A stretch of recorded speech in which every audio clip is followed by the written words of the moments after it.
واقعہ معراج سبق کیا دیتا ہے، درس کیا دیتا ہے؟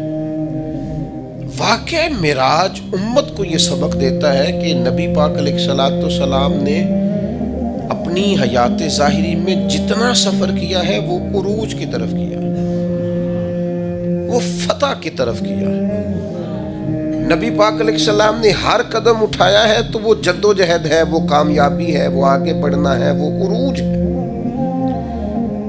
وہ 1 2 3 صحابہ سے بات شروع ہوئی، پھر حضور مدینہ طیبہ تشریف لے گئے، پھر حالات کا یہ رنگ ہوا کہ ان فتحنا لک فتحا مبینا، پھر وہ عروج ہوا، وہ 23 سالوں میں وہ انقلاب آیا، آگے بڑھنا، جد و جہد کرنا، کوشش کرنا، عروج کی طرف جانا۔ وہ وقت آیا کہ اذا جاء نصر اللہ والفتح وَرَأَيْتَ النَّاسَ يَدْخُلُونَ فِي دِينِ اللَّهِ أَفْوَاجًا، محبوب آپ دیکھیں گے اللہ کی مدد آئی، فتح حاصل ہو گئی، فوجوں کی فوجیں دین میں داخل ہو رہی، عروج ہے، کمال ہے، ترقی ہے، آگے بڑھنا، جد و جہد کرنی۔ امت آج بیٹھ کے سوچ رہی ہے کہ ہم نے کوئی محنت ہی نہیں کرنی، ہم نے آگے نہیں بڑھنا، ہم نے کسی ایجاد کی طرف توجہ نہیں دینی، ہم نے ترقی کا کوئی رستہ اختیار نہیں کرنا۔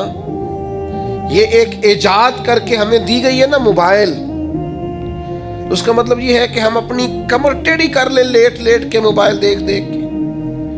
ہمیں تو دیکھنا چاہیے تھا کہ ٹیکنالوجی بڑھ رہی ہے، ایجادات بڑھ رہی ہیں، ہمیں آگے بڑھنا ہے، مسلمانوں کو آگے جانا ہے، اور کس طرح کر کے فروغ دین کے لیے ان ساری چیزوں کو استعمال کرنا ہے، اور زیادہ سے زیادہ ترقی حاصل کر کے اپنے دین کو فروغ دینا ہے، آگے بڑھنا ہے، امت کا سر اونچا کرنا ہے۔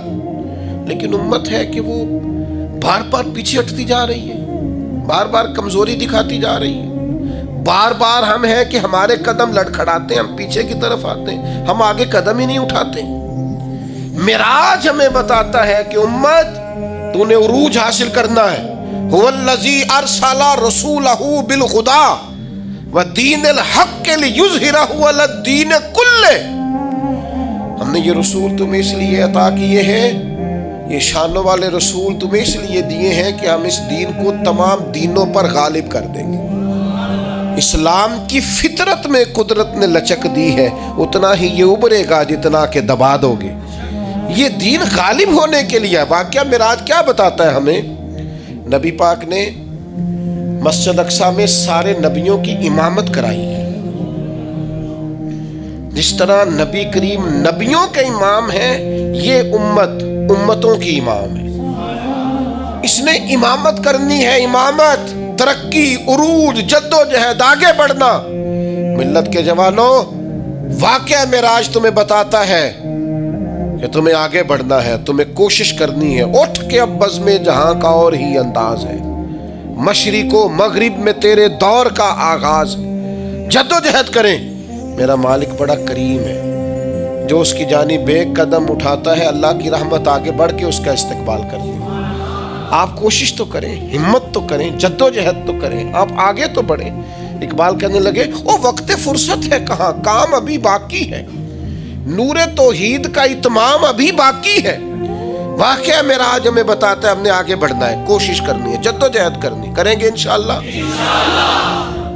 جو شخص جس حد تک اپنے لیے، ملک کے لیے، ملت کے لیے، خاندان کے لیے، قبیلے کے لیے، دین کے لیے جد و جہد کر سکتا ہے، وہ کرے، وہ آگے بڑھے، ہمت کریں، 2 2 4 4 لوگوں کا بازو تھامیں، سہارا بنے، لیکن عروج کی طرف بڑھے۔ نوجوانوں سے کہتا ہوں، جدید حالات کو دیکھو، سیکھو، ٹیکنالوجی کی طرف بڑھو، علم کی طرف بڑھو، شعور کی طرف بڑھو، بیٹھے نہ رہو، 2 2 4 4 5 5 10 10 کورسز کرو، آگے بڑھو۔